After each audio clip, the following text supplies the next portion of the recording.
Hi, everyone. Good day. We have to say good day because I don't know where you are. It might be morning, afternoon, or even evening. Our guest is all the way broadcasting from Dubai. This is Tullio Siragusa with Tech Leaders Unplugged. I am getting unplugged today with Diana Deca. We're going to be talking about becoming a meta pilot. That's right, a meta pilot. And the theme today is bringing flying cars to life through VR gaming. So, this is a very interesting conversation we're going to have. And I want to welcome Diana to the show. Welcome, Diana. It's good to have you. Hello, Tullio. Thank you for inviting me. And yeah, very excited to start chatting about this. I think it's a really fun topic, not just because I was a gamer myself growing up, but I think we're living very interesting times. So yeah, looking forward to this. Very much so. So, let's just dig right into it. First of all, I'm curious to learn how this whole idea came about. You kind of hinted it a little bit, being a gamer or an ex gamer, or maybe you're still a gamer. Tell us a little bit about this idea. What was that moment where you were sort of like, I want to go build this thing, and please share that with us.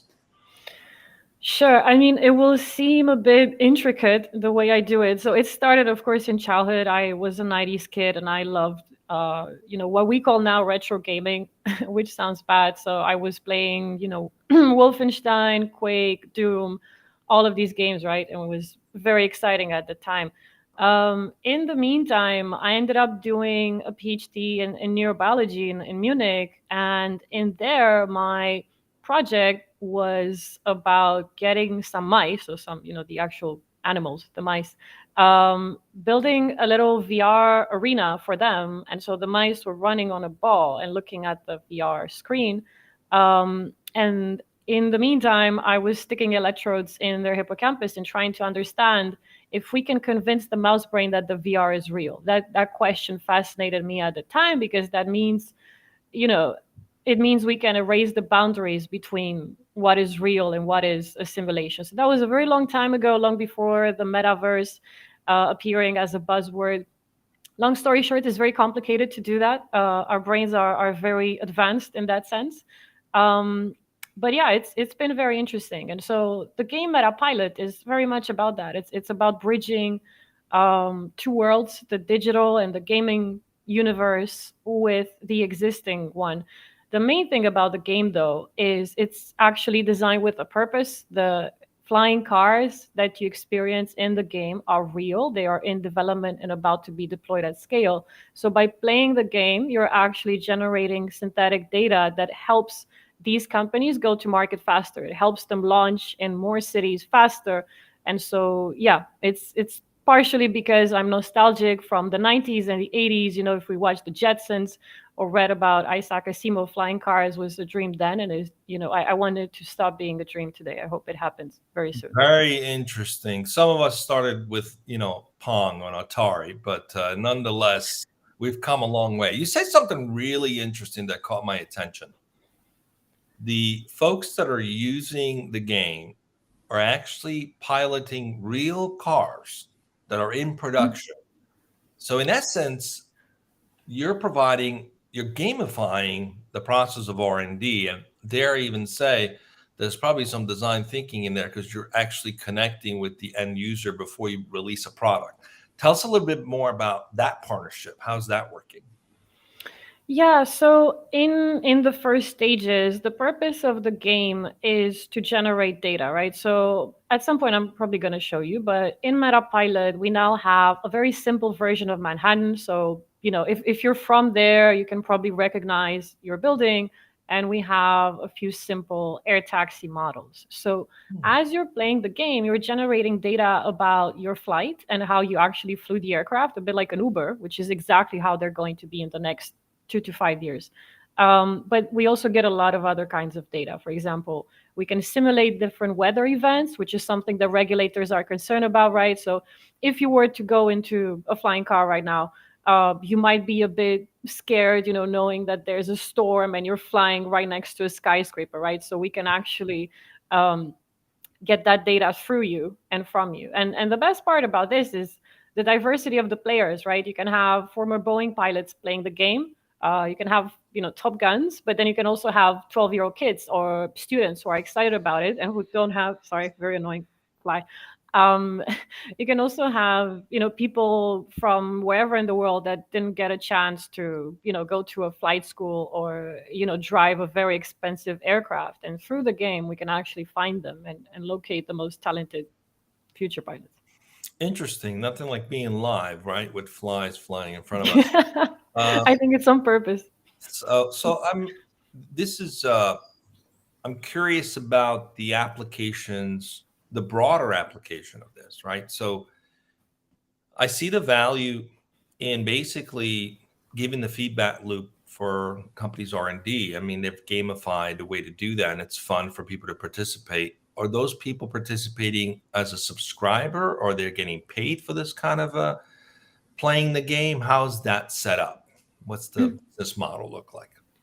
Yeah, so again, since we're in the starting stages, we found that a lot of people just want to play the game. I don't know if it's the movie Top Gun or it's something else, but it is very cool to actually play it. The game is very accessible. It's in the range of $15 to $20. Again, we might do a giveaway after this. And then we also work with the companies to upload their air taxis there. But since you asked, in the future, I mentioned before that, we're going to have a lot of different kinds of people playing the game. We're going to have 12-year-old kids, and then we're going to have Boeing fighter jet pilots, or even people who just finished aviation school and are ready to become pilots.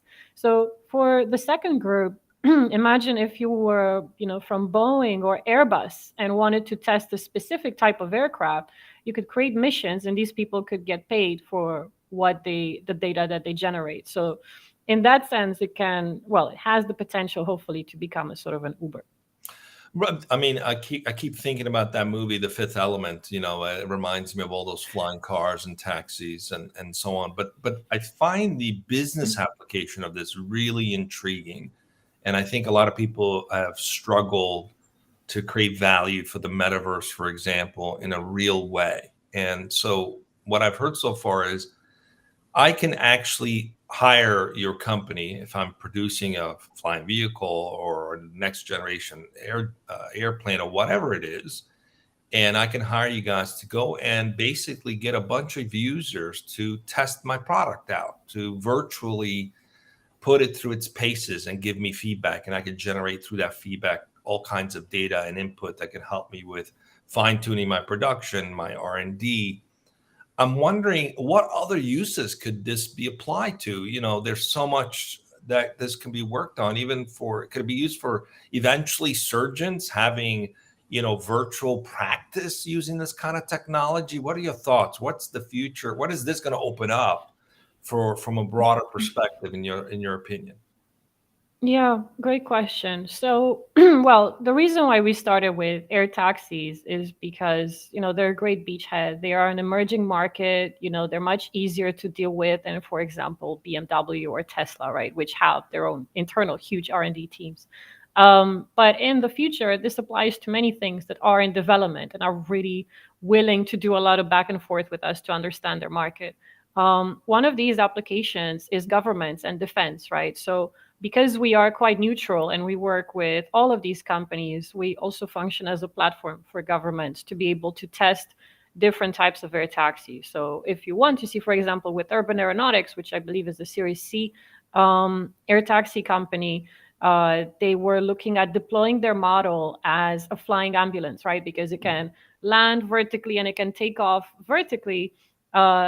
We were able to make an estimation of how many lives per day they would save as a flying ambulance. And so that makes a great point for pitching this to a specific government or a specific city and so on and so forth. So air taxis, defense, but it can be pretty much any type of vehicle in the future. And even, as you said, I mean, the possibilities are endless, of course. Medical applications. I think even for us, it's actually quite hard to fully grasp where this is going to lead us. But I think since you're into movies, maybe consider the movie Tron. Um, Yeah. that's a good example. I mean, it's interesting the way this is being applied in a real way. You're marrying the real world with the virtual world to provide feedback loops so that you can actually create better products in the real world. So now let's talk a little bit about some use cases that you foresee. You talked about the taxi use case, which sounds phenomenal. I'm wondering now, do you actually need to have people piloting these taxis, or can it all be done remotely? What's the end goal? I foresee the possibility where I can have a bank of people operating remotely who can move things, be at different places at different times. I mean, the boundaries that exist in the physical world, i.e., I have one car and I'm in one location and I'm one driver versus a remote driver that can be in many locations in many cars, very, pretty much instantly from one to the other. What's the thinking there? Is this more of a R&D thing where you then have the real drivers, or is this the ability to actually do remote operation on these kinds of vehicles? Hmm. Yeah, I mean, this is an overarching discussion, right? And similar discussions are happening around ChatGPT or any other similar methods, especially with the metaverse. So, what we see right now, we can easily compare to the case of autonomous cars or autopilot, and we can look at, for example, Tesla, right? So, in the case of Tesla, as you saw, they actually collect sensor data and location data from the drivers themselves. If you sign a contract with them, your car will be transmitting that at all times. This then goes into their database and ultimately trains their AI algorithms, which become better and better at driving autonomously, right? And then, in the future, in the foreseeable future, their claim is that they will become fully autonomous. It's sort of a similar approach where the algorithms learn from the human data, and then humans still, continue to interact with the algorithm and also learn themselves. Except that this now is much more interesting because it's not just driving a car in 2D, it is driving in 3D. So the algorithms can be trained in many ways and considered defense and strategy. Imagine being able to simulate the same event a few 100,000 times rather than, doing it cowboy style and seeing how it goes.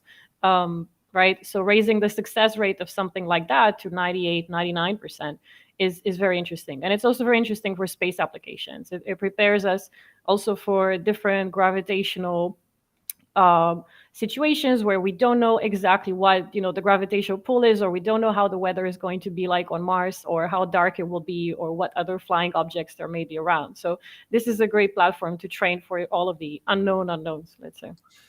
Yeah, that opens up another thought process in terms of safety improvements. I'm thinking, like, imagine having someone like Maverick on Top Gun flying a vehicle, and basically the machines are learning all these various tactics that can be incorporated. Is the thinking that some of the input from the R&D could also become training modules for the AI, so that if I'm an operator of a flying vehicle and I get into a problem area, the system takes over because there's an expert driver or someone who's got more experience than I do in flying that vehicle, that it takes over the operation and sort of has that module built thing. Is that part of the process you guys are thinking about in terms of enabling safety standards? Because that's a big concern for a lot of people. Are these things going to be safe?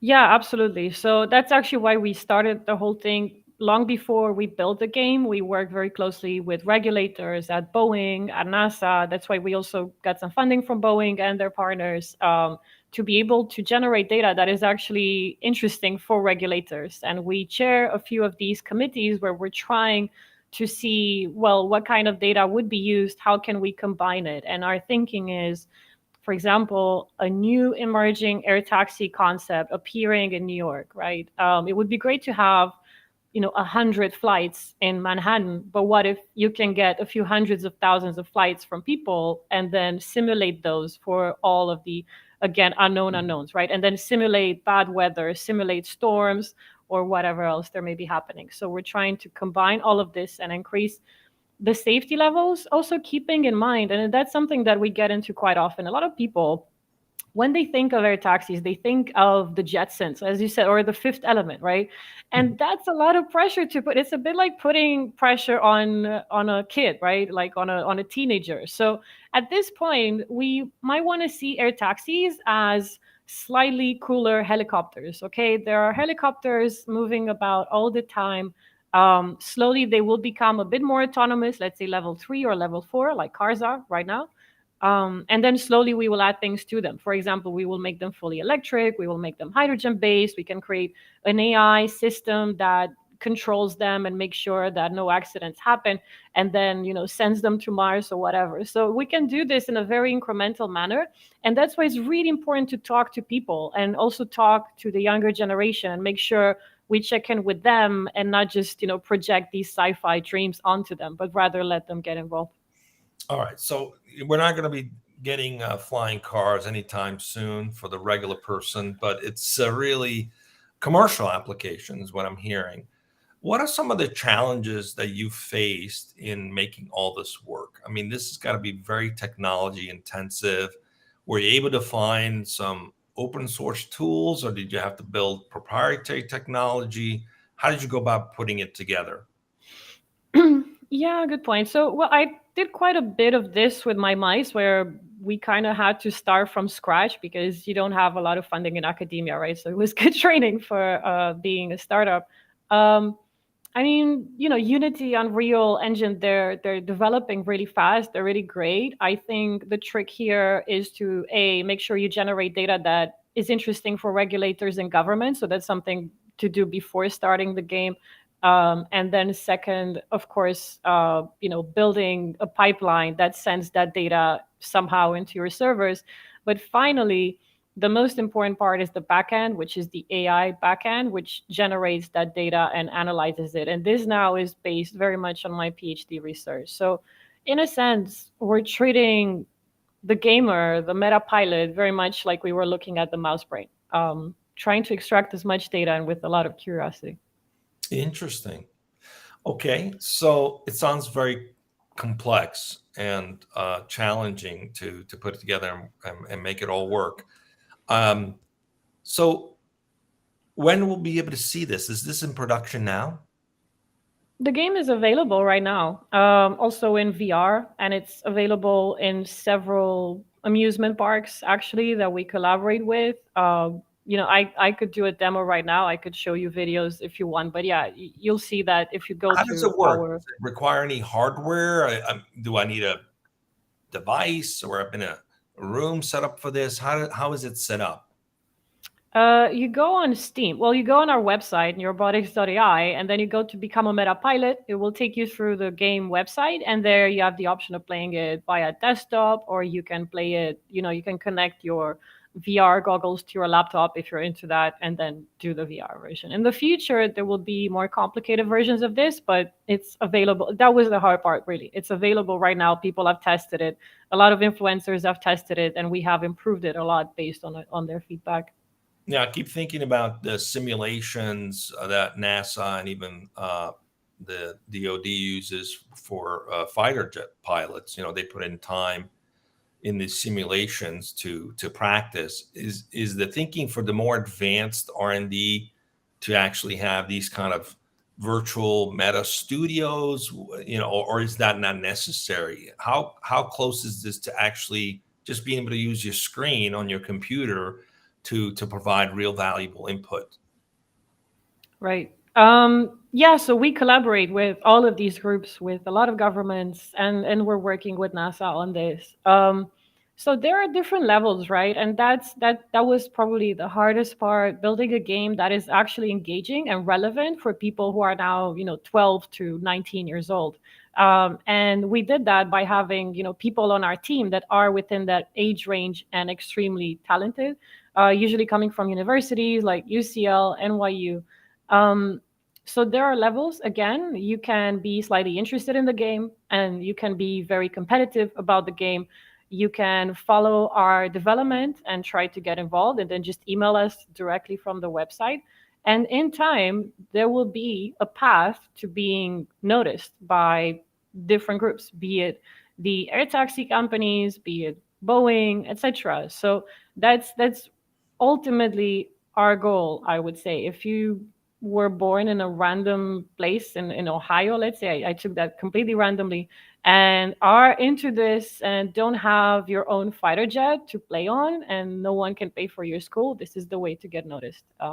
So that's the Very hope. interesting. And then that brings me to the next question I was thinking, because you have essentially the potential for two business model. One is the gaming model itself, where people can subscribe and have access to something really cool. They're actually driving real prototype product that's in the real world. And on the other end, you have this ability to provide incredible R&D and input and training modules and simulations for commercial application.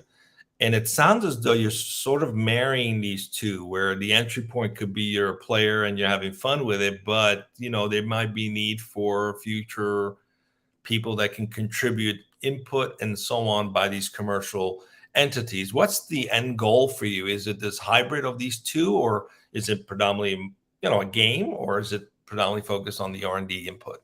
What's your thoughts?